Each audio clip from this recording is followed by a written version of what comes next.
Always great to have a few moments to catch up with Hilton Head State Representative Jeff Bradley. We're past the halfway point now in the legislative session, getting down into the important stuff. A lot of folks down here, and Steve Riley was talking with us last week on the show about it, starting to get concerned about where we are on bridge reconstruction, redoing, all of that stuff. We know there's federal money committed. Kind of where's the state, where's the county, where are we all in trying to piece together what is the best solution for all of us?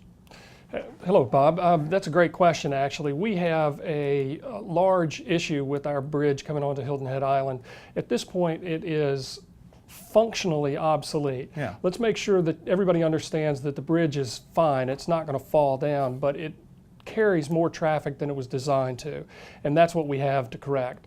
And so the solution set that they're talking about at this point is somewhere $250 million north. Mm-hmm. And there are several components of that, but folks should understand that the South Carolina Department of Transportation is already working on the environmental impact and the environmental impact study. They have partnered with the county. They've each put in some money and they've started this process.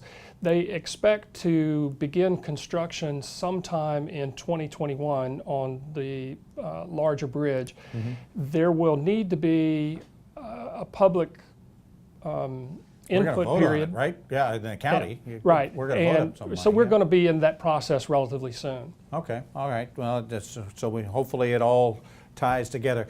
You're involved in sponsoring some legislation on a very interesting project that has really kind of started here in the Low Country that you would like to take statewide. Tell me a little bit about the Stop the Bleed Kids. Yeah, we introduced some legislation. I had worked with some of the firefighters, Dan Byrne in particular, and his wife Angela in Burton, who had created the Jacobs kit when the young man from Townville had been wounded and bled out.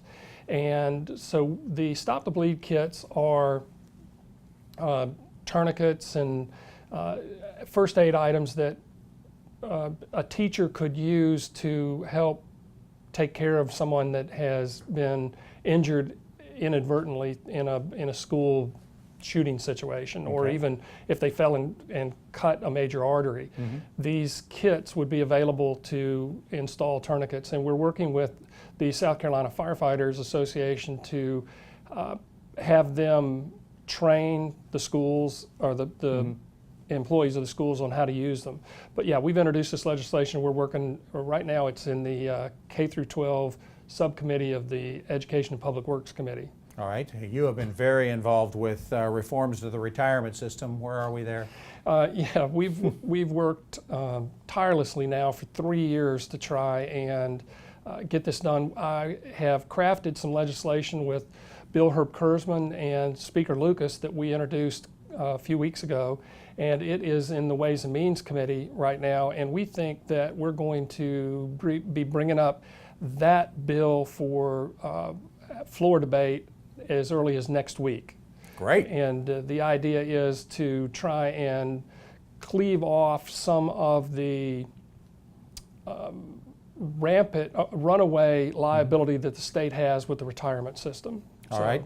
And finally, we've only got a few seconds here, but we should at least tell people that we do need to be concerned on the island, even though we are primarily Palmetto Electric customers, with what's going on with the whole nuclear power debate that's going on statewide, right? Exactly. The Santee Cooper is a 45% partner in the Vesey Summer nuclear power project, and the Central Cooperative Organization is a 70% user of the power that's created by Santee Cooper. So the outcome there is very, very important. We're taking that up in debate this upcoming week in the House, and we are going to try and decide what's the right approach to do with Santee Cooper, whether to sell it or retain it as a state asset. All right. Thanks again for the time, Jeff. We never have enough time to get to all the stuff we need to. We got to have you on more often. Thanks so much for joining us. Hilton Head Representative Jeff Bradley.